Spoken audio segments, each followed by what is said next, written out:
कि यहाँ पर जो भी जातिवाद फैला रहे हैं वो सभी के सभी जो है अंदरूनी रूप से डॉक्टर श्रीकांत शिंदे साहब के संपर्क में हैं और उनसे ये मतलब गुजारिश कर रहे हैं कि अगर कुछ मिल जाए।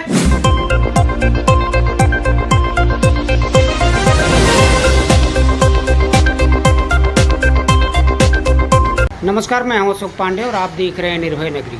निर्भय नगरी में स्वागत है आपका। आज हम मौजूद हैं कलवा मुंब्रा विधानसभा शिवसेना शिंदे गुट के प्रसिद्धि प्रमुख आरिफ हाशमी जी के पास। आरिफ हाशमी जी से कुछ खास बातचीत करेंगे। आरिफ भाई, अभी हाल ही में आपने सोशल मीडिया पर डाला था कि इंडिया अलायंस की जो कल्याण लोकसभा की उम्मीदवार हैं वैशाली दरेकर, वो डमी उम्मीदवार हैं, तो क्या कहेंगे आप?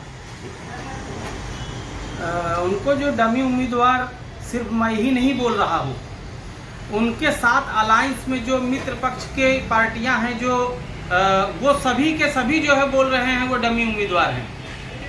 और डमी उम्मीदवार इसलिए जो है मैं बोल रहा हूँ कि ये जो कल्याण लोकसभा क्षेत्र है, ये जो चुनाव क्षेत्र है, ये सीधा जो है उद्धव ठाकरे की मान सम्मान और स्वाभिमान की लड़ाई है। और यहाँ पर पहले तो ऐसा हल्ला उड़ा कि सुषमा अंधारे जी चुनाव लड़ने वाली है, आदित्य ठाकरे जी चुनाव लड़ने वाले हैं।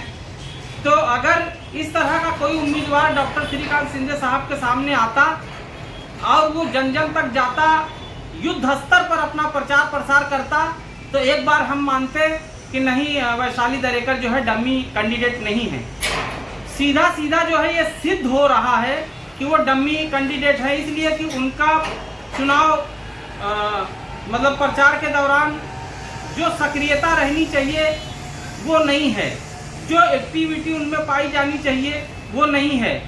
उनके निष्क्रियता के चलते जो है ये हर कोई मान रहा है कि वो डमी कैंडिडेट है और सिर्फ जो है इंडिया अलायंस के उम्मीदवार या इंडिया अलायंस खासकर चुनाव क्षेत्र कल्याण लोकसभा में इज्जत बचाओ अभियान चला रही है।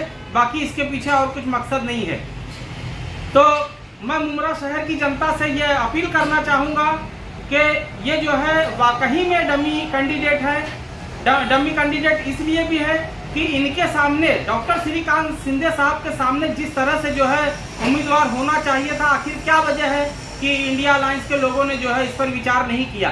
3.5 लाख वोटों से जीतने वाले उम्मीदवार के सामने, सांसद के सामने एक मतलब एक मामूली सी एक लेडी को लाके खड़ा कर दिए, तो लोग क्या समझेंगे।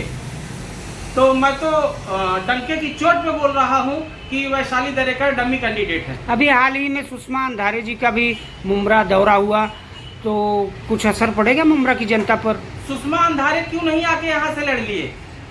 सुषमा अंधारे इतना अच्छा बोलती हैं, उनको इतना आत्मविश्वास है, इतना उनको अपने आप पर भरोसा है, उनके बोल वचन पे उनको इतना भरोसा है, तो खुद आ जाती, खुद लड़ती, खुद जो है उद्धव साहब ठाकरे का जो मान सम्मान स्वाभिमान है उसकी लड़ाई लड़ती। वो खुद चुनाव क्षेत्र से बाहर हो गई, खुद मैदान से बाहर हो गई। तो इससे साफ साफ झलकता है ना, उनके आने से यहाँ कुछ होने जाने वाला नहीं है। हर मतदाता की ये ख्वाहिश होती है, उसकी ये इच्छा होती है कि वो जिसे मत करे, जिसे वोट करे, वो जीते। तो अभी सभी को मालूम है कि यहाँ पर डॉक्टर श्रीकांत शिंदे साहब हैट्रिक मारने जा रहे हैं। आप बताओ कि पहली बार वो जब चुनाव लड़े 2014 में तो 2 लाख वोटों से जीते थे, दूसरी बार 3.5 लाख वोटों से जीते, इस बार इंशाल्लाह वो 5 लाख वोटों से जीतेंगे। और मुंब्रा के सभी जो वोटर हैं वो जागरूक हैं, वो जानते हैं, वो जीतने वाले कैंडिडेट को ही वोट देंगे। तो मैं अपील करूंगा कि सभी लोग जो है जीतने वाले कैंडिडेट को वोट करें, विकास के नाम पर वोट करें और जातिवाद फैलाने वाले को मुंह पर तमाचा मारें।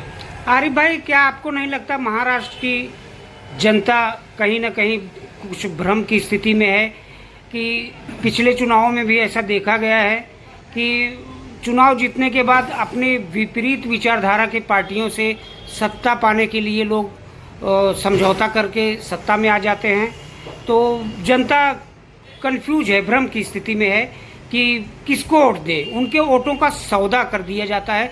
ऐसा भी चर्चा का विषय बना हुआ है। देखिए, ये जो संभावना आप जता रहे हैं, राजनीति में किसी भी संभावना को नकारा नहीं जा सकता।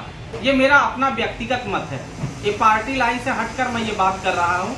राजनीति में किसी भी संभावना को नकारा नहीं जा सकता, मगर मैं ये जानता हूँ कि जो महायुति है ये बहुत मजबूत है और पूरे इंडिया में 400 पार इस बार करने जा रही है। पूर्ण बहुमत से ज़्यादा सीटें लाकर जो है वो सरकार बनाने जा रही है।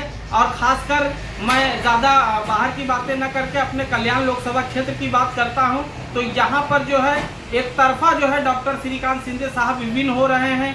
को क्यों पड़े हो चक्कर में, कोई नहीं है टक्कर में, ये नारा मैं डंके की चोट पे लगा रहा हूँ। देख लेना आप, चुनाव परिणाम के दिन आप सब लोग आएंगे, हमारे डॉक्टर श्रीकांत शिंदे साहब ही विजयी होंगे।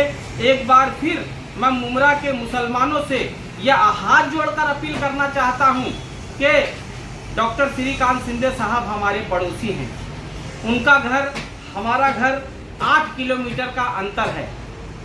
तो हमारे ऊपर जब कभी भी कोई दुख मुसीबत आएगा तो वो जो है राहुल गांधी नहीं आएंगे यहाँ पे, ना ही उद्धव साहब ठाकरे आएंगे। अगर कोई आएगा तो डॉक्टर श्रीकांत शिंदे साहब आएंगे, नामदार एकनाथ शिंदे साहब आएंगे, राजन कीने साहब आएंगे। तो जो आपके दुख मुसीबत में काम आते हैं, जो आपके कौमी मसले को मसाइल को हल करते हैं, आप उनको चुने। आप जातिवाद करने वाले जो मुमरा में सेकुलरिज्म का दम भरते हैं, जो जातिवाद करते हैं, वो सिर्फ आपके मतों का फायदा उठाकर आपको वर्गला के यहाँ वहाँ से पैसा उठा लेते हैं और घर में बैठ जाते हैं। मैं दावा के साथ कह रहा हूँ, दावे के साथ मेरा ये चैलेंज है कि यहाँ पर जो भी जातिवाद फैला रहे हैं वो सभी के सभी जो है अंदरूनी रूप से डॉक्टर श्रीकांत शिंदे साहब के संपर्क में हैं और उनसे ये मतलब गुजारिश कर रहे हैं कि अगर कुछ मिल जाए तो मैं मैनेज हो जाऊं, अगर कुछ मिले माल पानी तो मैं अपना दूम दबा के घर में बैठ जाऊं। मुझे भी ज़्यादा परेशानी का दौर चल रहा है, वो लोग सब गुजारिश कर रहे हैं। लेकिन हमारे डॉक्टर श्रीकांत शिंदे साहब को पूर्ण रूप से उन्हें विश्वास है, उन्हें अपने मतदाताओं पे भरोसा है। वो पैसों के बल पर चुनाव नहीं लड़ रहे हैं, वो विकास के नाम पर चुनाव लड़ रहे हैं। उन्हें भरोसा है, हम सबको भरोसा है कि जो है यहाँ की जनता विकास के नाम पर, शख्सियत के नाम पर जो है वोट करेगी और हमारे जो है डॉक्टर श्रीकांत शिंदे साहब को विजयी बनाएगी। धन्यवाद।